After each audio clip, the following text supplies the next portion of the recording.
എല്ലാവർക്കും സുഖമാണെന്ന് വിശ്വസിക്കുന്നു. സംസ്ഥാനത്ത് അങ്ങനെ സ്ത്രീ സുരക്ഷാ പെൻഷൻ കാത്തിരിക്കുന്നവർക്ക് മൂന്നാമത്തെ ഗഡുവാണ് ഇനി വരാൻ പോകുന്നത്. നിലവിൽ അപേക്ഷകളിൽ 80,000-ഓളം അപേക്ഷകൾ തള്ളിയ ഒരു സാഹചര്യം ഉണ്ട്. അതുകൊണ്ട് തന്നെ ഇനി അപേക്ഷ വെക്കുന്നവരും അപേക്ഷ നൽകിയിട്ടും കാത്തിരിക്കുന്ന ആളുകളും ശ്രദ്ധിക്കേണ്ട വളരെ പ്രധാനപ്പെട്ട കാര്യങ്ങളും അടുത്ത സ്ത്രീ സുരക്ഷാ പെൻഷൻ 1000 രൂപയുടെ വിതരണവുമായി ബന്ധപ്പെട്ട വിവരങ്ങളാണ് വീഡിയോയിൽ പറയുന്നത്. വീഡിയോയുടെ വിശദാംശങ്ങളിലേക്ക് കടക്കുന്ന മുമ്പ് കൂടുതൽ ആളുകളിലേക്ക് ഇൻഫർമേഷൻ എത്താൻ ഷെയർ ചെയ്യുക, ലൈക്ക് ചെയ്യുക, ഫേസ്ബുക്കിലൂടെ കാണുന്ന ആളുകൾ ഫോളോ ചെയ്യുക. വീഡിയോയുടെ വിശദമായ വിവരങ്ങളിലേക്ക് വരാം. സംസ്ഥാനത്ത് ഫെബ്രുവരി മാസം മുതൽ വിതരണം ആരംഭിച്ചിട്ടുള്ള സ്ത്രീ സുരക്ഷാ പെൻഷന്റെ മൂന്നാമത്തെ ഗഡുവായിട്ടുള്ള വിതരണമാണ് നടക്കാൻ വേണ്ടി പോകുന്നത്. സ്ത്രീ സുരക്ഷാ പെൻഷൻ ഫെബ്രുവരി, മാർച്ച് മാസങ്ങളിൽ വിതരണം ചെയ്തിരുന്നു.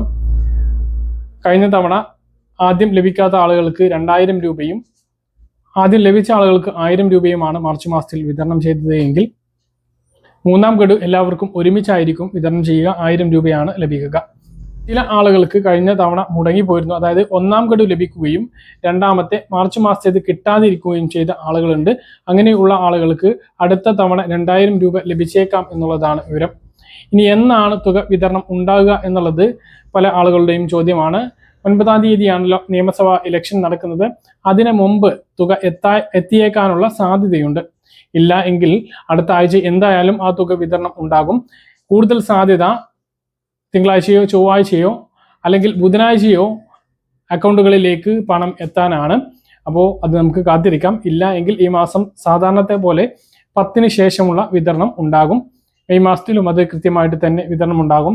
മാർച്ച്, ഏപ്രിൽ, മെയ് മാസത്തെ സാമൂഹ്യ സുരക്ഷാ പെൻഷനും സ്ത്രീ സുരക്ഷാ പെൻഷനൊക്കെ വിതരണം ചെയ്യുന്നതിന് വേണ്ടി മുൻകൂർ ഉത്തരവുകൾ ഇറക്കിയിട്ടുണ്ട്. അപ്പോൾ ആ ഒരു തുക വിതരണവും ഉടൻ ഉണ്ടാകും എന്നുള്ളതാണ്. മറ്റൊരു പ്രധാനപ്പെട്ട കാര്യം, നിരവധി അപേക്ഷകൾ റിജക്റ്റ് ആയിട്ടുണ്ട് വീണ്ടും എന്നുള്ളതാണ്. 32 ലക്ഷത്തോളം ആളുകൾക്കാണ് ഇതിന് അർഹതയുള്ളത്. BPL വിഭാഗത്തിൽപ്പെട്ട മഞ്ഞ, പിങ്ക് റേഷൻ കാർഡിൽ ഉൾപ്പെട്ടിട്ടുള്ള ആളുകൾക്കാണ് സ്ത്രീ സുരക്ഷാ പെൻഷൻ ലഭിക്കുന്നത്. അങ്ങനെയുള്ള ആളുകൾ 32 ലക്ഷം സ്ത്രീകളാണ് സംസ്ഥാനത്തുള്ളത്. 35 മുതൽ 60 വയസ്സ് വരെയുള്ളവർ. അവരിൽ ഇതുവരെ 18 ലക്ഷത്തോളം അപേക്ഷകളാണ് നൽകിയിട്ടുള്ളത്. ബാക്കിയുള്ള ആളുകൾ അപേക്ഷ നൽകിയിട്ടില്ല. അപ്പോൾ അപേക്ഷ നൽകുന്ന ആളുകൾ ശ്രദ്ധിക്കേണ്ട വളരെ പ്രധാനപ്പെട്ട കാര്യം, അപേക്ഷ നൽകുമ്പോൾ പേരിലോ വിലാസത്തിലോ 2-3 രേഖകൾ നമ്മൾ നൽകുമ്പോൾ അതിൽ വ്യത്യാസങ്ങൾ ഉണ്ട് എങ്കിൽ അതെല്ലാം കൃത്യമാക്കുക, കറക്റ്റാക്കുക. ഇല്ല എങ്കിൽ 1 സർട്ടിഫിക്കറ്റ് വില്ലേജ് ഓഫീസിൽ നിന്നും സംഘടിപ്പിച്ച് അതുകൂടി അപേക്ഷയോടൊപ്പം നൽകാൻ വേണ്ടി ശ്രദ്ധിക്കുക. അങ്ങനെയെങ്കിൽ റിജക്റ്റ് ആവുകയില്ല, തുക കൃത്യമായിട്ട് ലഭിക്കുന്നതാണ്. അപ്പോൾ ഇതുവരെ അപേക്ഷിക്കാത്ത ആളുകൾ ശ്രദ്ധിക്കുക. BPL റേഷൻ കാർഡാണ്, മറ്റ് സർക്കാർ ക്ഷേമ ആനുകൂല്യങ്ങളൊന്നും ലഭിക്കാത്ത സ്ത്രീകളാണ് എങ്കിൽ 35 മുതൽ 60 വയസ്സ് വരെയുള്ള എല്ലാ സ്ത്രീകൾക്കും ഈ പദ്ധതിയിൽ ചേരാം. ഇനിയും ചേരാത്ത ആളുകൾ പദ്ധതിയിൽ ചേരാൻ വേണ്ടി ശ്രദ്ധിക്കാം. ഇനി ഭരണം മെയ് മാസത്തിൽ വേറൊരു സർക്കാർ, LDF ആയാലും UDF ആയാലും പുതിയ സർക്കാരാണ് വരിക. ആര് വന്നാലും ഇത് തുടരുക തന്നെ ചെയ്യുകയാണ് ഉണ്ടാകുക. ഇത്തരം പദ്ധതികളൊന്നും നിർത്തി പോവാറില്ല. അതുകൊണ്ട് തന്നെ ഇനിയും അപേക്ഷിക്കാത്ത ആളുകൾ അപേക്ഷ നൽകാൻ വേണ്ടിയിട്ട് ശ്രദ്ധിക്കുക. സംസ്ഥാനത്ത് അങ്ങനെ സാമൂഹ്യ സുരക്ഷാ ക്ഷേമ പെൻഷൻ മാർച്ച് മാസത്തെയും ഏപ്രിൽ മാസത്തെയും കയ്യിൽ വിതരണം ആരംഭിച്ചിട്ടുണ്ട്. പല സ്ഥലങ്ങളിലും വിതരണം ഇപ്പോൾ നടന്നുകൊണ്ടിരിക്കുകയാണ്.